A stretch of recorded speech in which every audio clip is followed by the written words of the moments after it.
Salam əziz müəllimlər, mən Murad müəllim. Bugün sizlərlə yenə birlikdəyik. Burada bir sadə sualın izahına baxacağıq və daha sonra isə bunu biraz daha mürəkkəbləşdirib də eyni şəkildə izah edəcəyik. Deməli, sualımız belədir.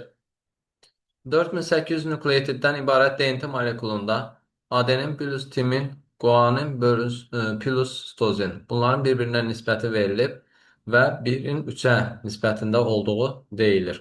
Onda isə deyir, adenin üzərinə gəl guanin bölünsün sitozin nisbətini müəyyən edək. Burada mən ikili qrup olan adenin və timinimi bir nisbətdə, yenə də ikili qrup olan guanin və sitozinimi yenə də 3 nisbətdə görürəm və bunlar ümumilikdə 4800 ədəd təşkil edir. İkili qruplar adenin və timini yazıram, amma bu ikili qrupdan nə qədər var bilmirəm deyə yazıram 2x.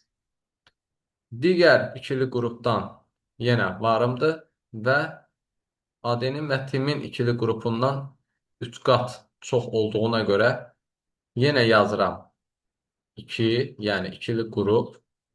Amma 3 qat artıq olduğuna görə digər ikili qrupdan vururam 3-ə və yanına yenə də nə yazıram?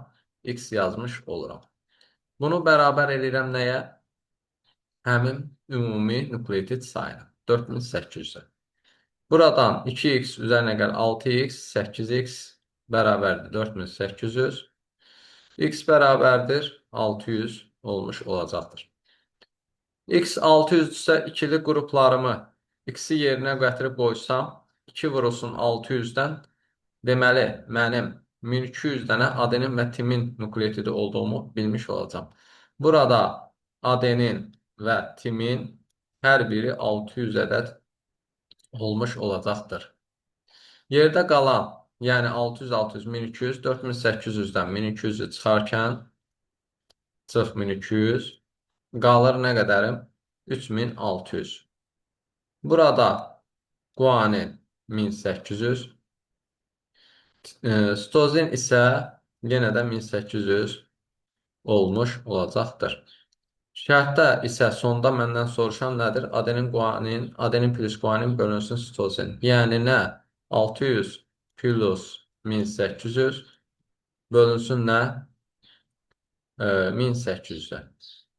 Yuxarıda 2400, aşağıda 1800 olar. Bunları da ixtisar etsəm, cavab olacaq 4-ün nisbəti. Bu şəkildə, yəni cavabımız C variantı olmuş olacaqdır. Başqa bizə burada bizi necə dolaşdıra bilər, çaşdıra bilər, başqa ifadələrdən istifadə edə bilər. Buna baxaq. Deməli, bircə saniyə buranı təmizləyək ki, yazmağa yerimiz olsun. Vaxtınızı alıram, üzürlü sayın.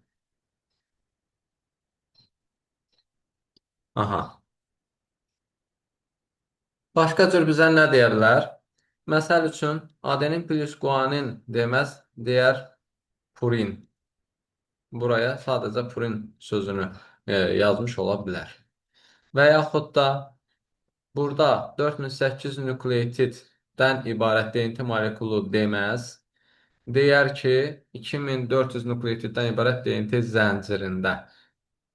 Və yaxud da mənə deyər ki, 2400 purin adlandırılan nukleotid DNT-nin bir zəncirində mövcuddur. Buna əsasən DNT molekulunda adenin plus timin bölünsün guanin plus sitozin və bunların nisbətinin 1/3 şəklində vermiş ola bilər. Məsəl üçün, bu 4800 nukleotiddən ibarət yazmaz.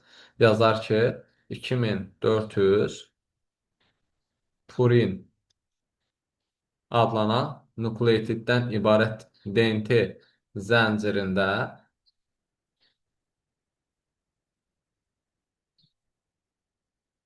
DNT zəncirimiz mövcuddur, daha doğrusu. Ee, Buna uyğun olaraq DNT molekulunda adenin plus timin bölünsün guanin plus sitozin onun da nisbətini 1:3 nisbətində verər və bu şəkildə testi bizə təqdim etmiş olar. 2400 purin adlandırdığımız nukleotid varsa, deməli burada nədir?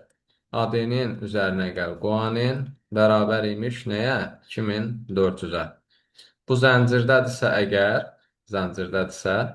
ümumi buna uyğun olaraq digər zəncirdə nə olacaq?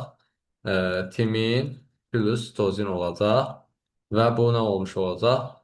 2400 yenə də olmuş olacaqdır. Cəmsi yenə olacaq DNT molekulu üçün 4800. 4800-ü 1/3 nisbətində böldüyüm zaman deməli 1200 düşəcək adenin və timinin payına, 3600-ü düşəcək nəyə? Guanin və sitozinin payına və bu şəkildə e, buradan görünür ki 600 adenin, 600 timin var və buradan da görsənir ki 1800 guanin, 1800 dənə də sitozinim var imiş və bunları tapdıqdan sonra da yenə purin deyilən hissəyə adenin plus guanin deməkdir də bu elə. Yenə də gətirib rəqəmləri qoyaram. 600 plus yenə 1800 bölünsün nə? 1800. Buradan da yenə cavab 4 bölünmüş 3 şəklində çıxacaqdır. Yəni bu şəkildə də fırlayıb bu testləri sizə təqdim edə bilərlər. Əziz müəllimlər, sadəcə xırda şəkildə belə deyək, dəyişikliklər etməklə sizə fərqli test nümunəsini də göstərməyə çalışdım. Və bundan sonra demək olar ki, hər səfərində nə qədər ki miqə düşmüş suallar ki var, bunların hər birini izahını bu şəkildə sizə verəcəm və fərqli bir formaları əgər görülə bilərsə, o fərqli formalarda da sizə testi dəyişib yenidən izah verəcəm. Ümid edirəm ki, bu etdiklərim sizlər üçün yararlı olar. Sizdən sadəcə xahişim kanala abunə olub videoya like atmaqdır. Başqa da bir şey deyil. Dinlədiyiniz üçün təşəkkür edirəm. Sağ olun, salamat qalın.